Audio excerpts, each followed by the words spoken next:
बिस्मिल्लाहिर्रहमानिर्रहीम। अस्सलामुअलैकुम नाज़रीन। इब्नुल जमा ने एक दोस्त का वाक़या बयान किया है कि एक रात मैंने ख्वाब में देखा मेरे घर के करीब जो कब्रिस्तान है, इस कब्रिस्तान के मुर्दे अपनी कब्रों से निकले हैं और एक जगह इकट्ठे हो रहे हैं ताकि तमाम अहले कबूर एक जगह जमा हो गए। फिर उन्होंने गरियावजारी शुरू कर दी और गिड़गिड़ा कर दरबारे इलाही में दुआ करते हैं, या अल्लाह तो फलां औरत जो सुबह मर गई है वो हमारे कब्रिस्तान में दफन ना होने देना, या अल्लाह हमें उससे बचा ले।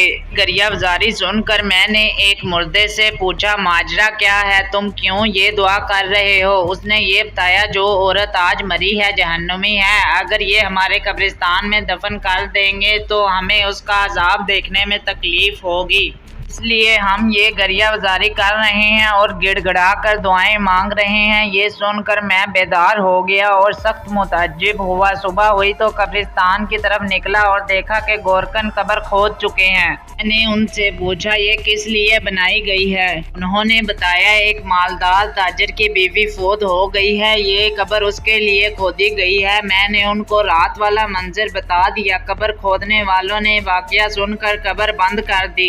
मैं इंतजार करने लगा कि क्या होता है। थोड़ी देर गुजरी तो आदमी आए और गोरकनों से पूछा, कब्र तैयार हो गई है? उन्होंने जवाबन कहा, यहाँ कब्र नहीं बन सकती क्योंकि नीचे कीचड़ है। वो आदमी ये सुनकर दूसरे कब्रिस्तान में चले गए क्योंकि वहाँ भी ख्वाब वाली बात पहुँच चुकी थी, इसलिए उन्होंने भी कब्र से इनकार कर दिया। फिर वहाँ से वो आदमी किसी दूसरे कब्रिस्तान गए और वहाँ पर कब्र बनवाई। फिर मैं जनाजे की आमद का इंतजार करने लगा। फिर अचानक शोर उठा के जनाजा आ रहा है। मैं भी जनाजे के साथ हो गया। जनाजे के साथ एक जमे गफीर था। मैंने जनाजे के पीछू एक खोबरू नौजवान को देखा। मेरे पहुंचने पर मुझे बताया कि इस औरत का बेटा है, उसकी और उसके बाप की ताज़ियत की जा रही थी। जब मैयत दफन कर दी गई तो मैं उन दोनों के करीब गया और कहा, मैंने रात को एक ख्वाब देखा है, अगर इजाजत हो तो बयान कर दूं। ये सुनकर बाप ने यानी मरने वाले के खामन ने कहा, मुझे ख्वाब सुनने की जरूरत नहीं, लेकिन लड़के ने कहा, सुनाइए। मैं इसे तखलिए में ले गया और ख्वाब बयान कर दिया। उसे कहा कि तुझे चाहिए कि इस बात की तफ्तीश करे और वजह मालूम करे क्यों कब्र वालों ने गिड़गिड़ा कर दुआएं की हैं। और इस नौजवान ने कहा, और तो मुझे कुछ मालूम नहीं, मगर इतना जानता हूँ कि मेरे माँ बाप शराब नोशी करते थे, गाने सुनते थे, नेज़ दीगर औरतों पर बहतान लगाया करती थी, मगर ये अफआल इतने संगीन नहीं है कि ये हम में दफन ना हो। हाँ, हमारे घर एक बूढ़ी औरत है, इसकी उम्र 99 साल की है। वो मेरी माँ की दाइया और खिदमतकार थी। अगर आप चाहें तो चलें, चल कर उससे पूछें कि शायद वो मेरी माँ का किरदार जानती हो। फिर हम दोनों इस नौजवान के घर गए। इस नौजवान ने मुझे एक बाला खाने में दाखिल कर दिया। मोमर खातून बैठी थी। इस नौजवान ने बुढ़िया को मेरी तरफ मुतवज्जे किया। मैंने ख्वाब बयान करके पूछा, अम्मा क्या तेरे पास कुछ मालूमात हैं? ये सुनकर बुढ़िया ने कहा, मैं अल्लाह से दुआ करती हूँ कि वो उसे बख्श दे, वो औरत बहुत ज्यादा बदकार थी। इस पर नौजवान ने बुढ़िया से पूछा,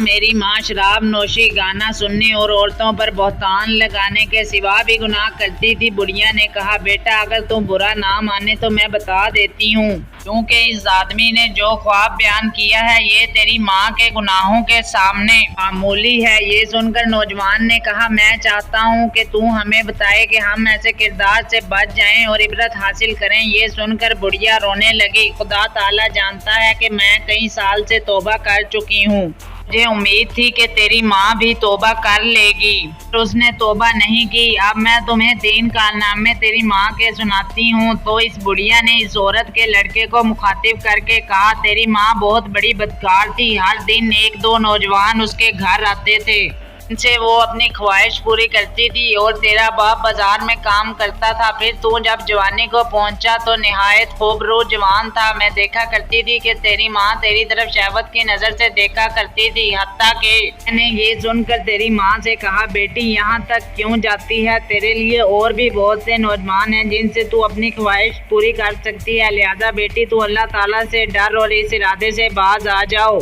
तेरी माँ कहती थी नहीं मुझे इससे सब्र नहीं, तो मैंने तेरी माँ से पूछा तू इस मकसद में कैसे कामयाब हो सकती है, तेरा बेटा भी नौ उम्र है, तुम ख्वामखा बदनाम होगी, लिहाजा खुदा के लिए इस इरादे से बाज आ। तो तेरी माँ ने मुझसे कहा अम्मा तू मेरी मदद कर तो मैं कामयाब हो सकती हूँ। मैंने पूछा हल क्या है?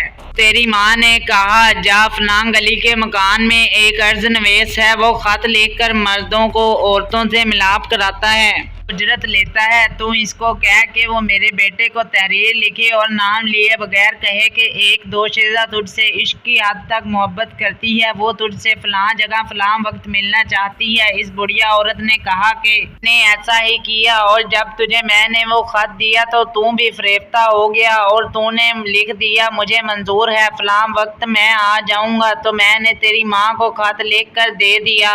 तेरी माँ ने जवाब पढ़कर कहा अम्मा तुम मेरे बेटे से कहो कि हाँ वक्त फलां जगह आ जाए और तुम फलां बाला खाना अच्छी तरह तैयार करो और इसमें फूल और खुशबू वगैरह का इंतजाम भी करो, और तू मेरे बेटे को ये भी कहना तुझे जिस औरत ने बुलाया है वो अभी दोशीज़ा है, वो रोशनी को पसंद नहीं करती बल्कि काम अंधेरे में बेहतर है, ताकि तुम्हारे वालिदैन को तुम पर शक ना गुजरे। फिर मैं तेरे पास आई थी तो तूने ये बात मान ली और रात का वक्त मुकर्रर कर लिया और मैंने तेरा जवाब तेरी माँ को पहुँचाया और उसने बेहतरीन कपड़े पहने और उम्दा खुशबू लगाई और वो इस बाला खाने में पहुँच गई और फिर तू भी पहुँच गया और फिर दादो ऐश सहरी तक जारी रहा। फिर तू वहीं सो गया और मैंने आकर सुबह जगाया। चंद दिनों के बाद तेरी माँ ने मुझसे कहा अम्मा मैं अपने बेटे से हामला हो गई हूँ, अब मैं क्या करूँ? तो मैंने कहा मुझे तो कुछ समझ नहीं आ रही कि तू क्या करे, लेकिन तेरी माँ किसी हीले बहाने से तुझसे अपनी ख्वाहिश करती रहेगी। इबादत का वक्त करीब आ गया तो तेरी माँ ने तेरे बाप से कहा कि मैं बीमार हूँ, मैं चाहती हूँ कि कुछ दिन अपनी माँ के पास रह लूँ। तो तेरे बाप ने इजाज़त दे दी। फिर मैं और तेरी माँ तेरी नानी के घर चले गए, वहाँ एक कमरे में रिहाइश रख ली और जब विलादत का वक्त आया तो मैं एक दाइया को बुला कर लाई तो तेरी माँ के यहाँ एक बच्चा पैदा हुआ जो कि तेरी माँ ने मार दिया और फिर हमने वो बच्चा दफन कर दिया। कुछ दिन गुजरे कि तेरी माँ ने मुझे कहा फिर मैं अपने बेटे से ख्वाहिश पूरी करना चाहती हूँ। तो मैंने कहा बेटी जो कुछ हो चुका है वो तेरे लिए काफ़ी नहीं। तो तेरी माँ ने कहा मुझे सब्र नहीं है और फिर इसी तरह ये सिलसिला शुरू हो गया। फिर जब वो बुढ़िया दूसरा वाकया सुनाने लगी तो उसके बेटे ने ये कहकर बात ख़त्म कर दी अम्मा बस कर, इतना ही काफ़ी है, अल्लाह ताला मेरी माँ पर लानत करे और साथ तुझ पर भी लानत हो। ये कहकर वो उठ खड़ा हुआ और मैं भी उसके साथ उठ खड़ा हो गया। आज के वो बुढ़िया दूसरे दो वाकये भी सुना देती। लेकिन अंदाज़ा कीजिए कि जब इंसान की शर्मो हया ख़त्म हो जाए तो वो किस कदर पस्ती में चला जाता है। हमें चाहिए कि इस वाकये से सबक हासिल करें और आने वाले वक्त को बेहतर बनाएं।